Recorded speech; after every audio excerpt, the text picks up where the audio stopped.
Mister ریاض برکاتی، تمہارا challenge پڑھ کے مجھے ہنسی آ رہی ہے یار۔ تم وہی ہو نا جو رمضان میں مجھ سے مسئلے پوچھتے تھے؟ تمہیں معلوم ہے شاگرد کی تعریف کیا ہے؟ شاگرد کی تعریف یہ ہے جو کسی سے علمی استفادہ کرے۔ تم نے بہت سارے مسائل مجھ سے پوچھے اور میں نے جواب دیے، تو اس طور سے تم میرے شاگرد ہو گئے۔ اب شاگرد ہو کر استاذ کو مناظرے کا چیلنج دینا اپنی اوقات سے آگے بڑھنا ہے۔ یہ تو ایک حیثیت ہو گئی۔ دوسری حیثیت یہ تم جاہل مطلق ہو۔ جاہل مطلق ہو کے عالم کو مناظرے کا چیلنج دینا، یہ تمہاری دوسری بڑی غلطی ہے۔ تیسری بڑی غلطی یہ کہ مسئلے سے کلی طور پر واقفیت نہ ہونے کی بنا پر مناظرے کا چیلنج دینا، یہ تیسری بڑی غلطیاں ہیں۔ ایسے ہی 10 موٹی موٹی غلطیاں تم نے کی ہے جو وقت آنے پر میں گنواؤں گا۔ بہرحال اب تم نے چونکہ مناظرے کا چیلنج دیا، چلو میں نے ایکسیپٹ کیا۔ اب یہ بتاؤ مناظر ہوگا کون؟ تم خود مناظرہ کرو گے یا نیپال کے گوروں سے مناظرہ کرواؤں گے جو پہاڑی علاقے میں رہتے ہیں، یا پھر نیپال کے کسی مولوی صاحب سے میری بات کراؤں گے؟ مناظرے کا چیلنج حلوہ سمجھ لیا بیوقوف مناظرے کے چیلنج کو؟ مناظرے کا چیلنج دے رہا ہوں، یہ مناظرہ سمجھتا؟ مناظرے کی میم سے واقفیت؟ مناظرہ کرے گا، مناظرے کو مذاق بنا لیا۔ جاہل اور عالم کا مناظرہ ہوتا کہ عالم کا مناظرہ ہوتا؟ اور دوسری بات، تم جو کہہ رہے ہو کہ صوفی صاحب ثابت کریں کہ وہ ریائی والے تھے، اتنے بڑے تو تم عقل سے پیندل ہو، تمہیں یہی نہیں معلوم کہ دعوت اسلامی نے خود اس کا اقرار کیا ہے کہ وہ دعوت اسلامی کے مبلغ ہیں۔ ان کی تحریر بھی میرے پاس ہے، ان کی ویڈیو بھی میرے پاس ہے۔ پھر دوسری بات، انہوں نے یہ بھی اقرار کیا کہ جہانگیر بدر صاحب جو دعوت اسلامی سے تعلق رکھتے تھے، غوث پاک کے عاشق تھے، سمجھے، سلطان باہو کے کلام پسند کرتے تھے، تو مبلغ دعوت اسلامی نے ہی ان کی نماز جنازہ پڑھائی۔ طارق ذلیل پیچھے کھڑا ہوا، پھر اس کے بعد وہ محفل نعت خوانی میں بھی بیٹھا رہا۔ ہمارا سوال یہ ہے کہ دعوت اسلامی کو میں وہابی نہیں کہتا، وہ سنی ہی تحریک ہے۔ تم جانتے ہو میرا مزاج کیا ہے اس مسئلے میں، لیکن جو غلط ہے سو غلط ہے۔ غلط کو صحیح کہنا یہ ہم کو کسی نے سکھایا نہیں ہے، اور نہ یہ ہمارے اعلیٰ حضرت کی تعلیمات ہیں۔ تو یہ بتاؤ کہ طارق ذلیل جب صف میں کھڑا ہوا، تمہیں مسئلہ نہیں معلوم کہ جس صف میں وہابی کھڑا ہو جائے اس پورے صف والوں کی نماز نہیں ہوتی؟ تو کیا اس صف والوں کی نماز جنازہ ہوئی؟ دعوت اسلامی کے مبلغ نے اعلان کیا کہ بھئی وہابی دیوبندی کو اپنی صفوں سے نکال دے تاکہ آپ کی نماز خراب نہ ہو؟ تو پہلے اس نے حق بولنے سے انکار کیا۔ دوسرے، جب وہ محفل میں آیا طارق ذلیل، تو یہ صاحب نعتیں پڑھنے لگے، منقبتیں پڑھنے لگے۔ ان کو چاہیے تھا کہ اس وقت بد مذہبوں کے باطل عقیدے کا رد کر کے اپنی پوزیشن کلیئر کرتے، تاکہ لوگوں کو معلوم ہوتا کہ دعوت اسلامی واقعی اہل سنت و جماعت کی تحریک ہے۔ آج تک میں نے دعوت اسلامی کی کوئی کتاب یا کوئی بیان ایسا نہیں دیکھا جس میں وہابیوں کا نام لے کر اور دیوبندی اکابروں کا نام لے کر رد کیا گیا ہو۔ آج تک نہیں دیکھا میں نے، اور نہ تم دکھا سکتے ہو۔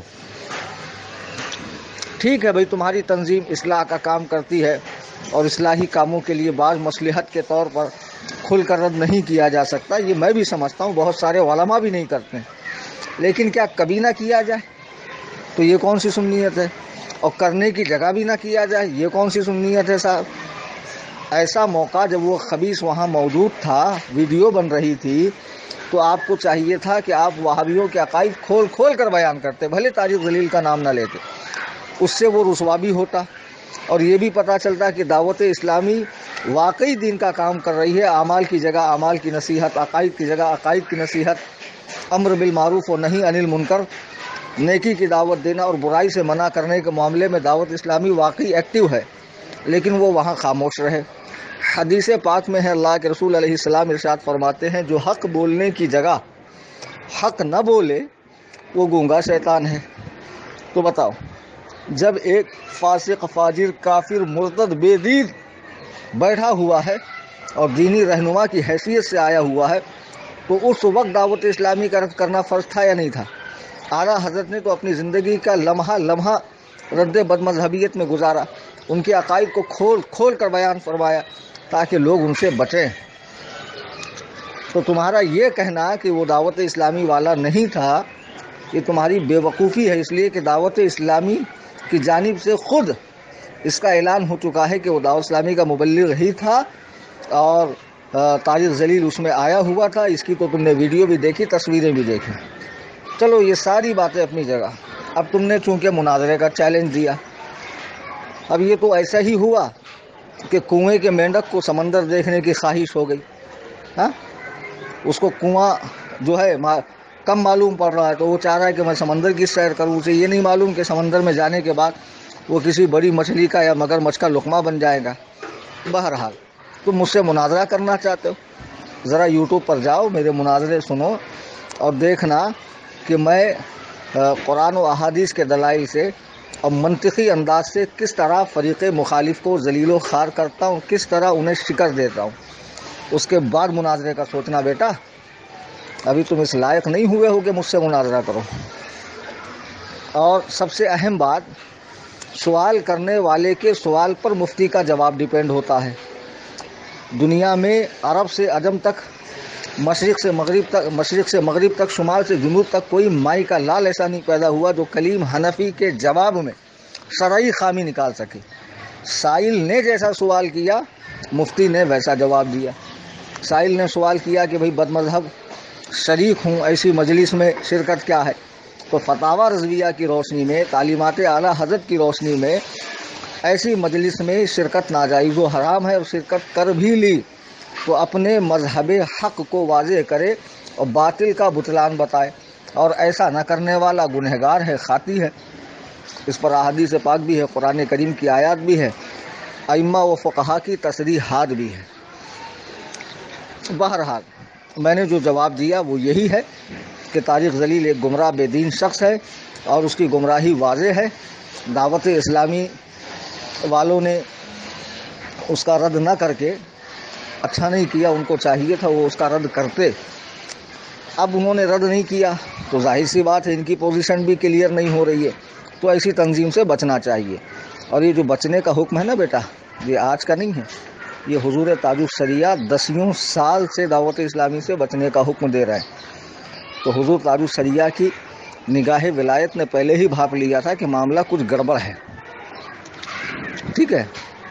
तो बहरहाल हुजूर ताजुल शरिया ने बचने का हुक्म दिया, हम भी बचने का हुक्म देते हैं। हमने दावत इस्लामी पर कुफ्र का हुक्म नहीं लगाया, गुमराहियत का हुक्म नहीं लगाया, न उन्हें माज़अल्लाह गुमराह या वहाबी देवबंदी करार दिया।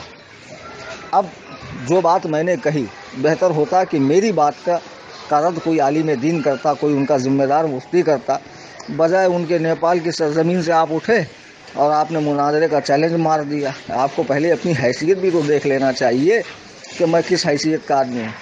आपकी फेसबुक चेक की मैंने, माशाअल्लाह कैसी कैसी तस्वीरें आप अपलोड करते हैं। ज़रा अपने हाल पर नज़र करो, बाद में बात करो बेटा, ठीक है। और बेहतर है कि इसके बाद आइंदा मैं तुम्हारी तरफ से कोई गलत बात ना सुनूं, वरना अल्हम्दुलिल्लाह हिंदुस्तान ही नहीं, पाकिस्तान ही नहीं, पूरी दुनिया में, खुसूसन नेपाल में भी मेरे शागिर्दीन मौजूद हैं जो ऑनलाइन मुझसे इस्तेफ़ादा करते हैं, जो इंशाअल्लाह तुम तक पहुंच जाएंगे। कोई बड़ी बात नहीं है, जितने हो उतने रहो, अपने काम से काम करो। और जो उलमा किसी तंजीम की, तहरीक की, किसी आलिम की बरबिनाए इल्म व तहक़ीक़ रद्द करते हैं तो ये उनका हक़ है, उनका हक़ उनसे छीना नहीं जा सकता है। सामने वाले को भी चाहिए कि वो इल्म व तहक़ीक़ की रोशनी में उसका जवाब दे, ताकि फ़रीक़ैन के मामलात आसानी से सुलझ जाएं। अब मैंने दावत इस्लामी के हवाले से कहा कि उनसे बचा जाए, क्योंकि उन्होंने गलत काम किया। गलत काम तो किया, तुम गलत तो सही नहीं साबित कर सकते हो। तो अब इसका जवाब बेहतर है दावत इस्लामी के ज़िम्मेदारान दें, और वो भी उलमा दें, ठीक है। तुम जैसे अमामा बांध कर घूमने वाले, गली कूचों में नेकी की दावत और दरस मदीना और दरस क्या क्या होता है वो सब देने वाले इस हैसियत के लोग नहीं हैं कि हमसे बात करें, ठीक है। उम्मीद करता हूँ तुम्हारे समझ में बात आई होगी। मिस्टर रियाज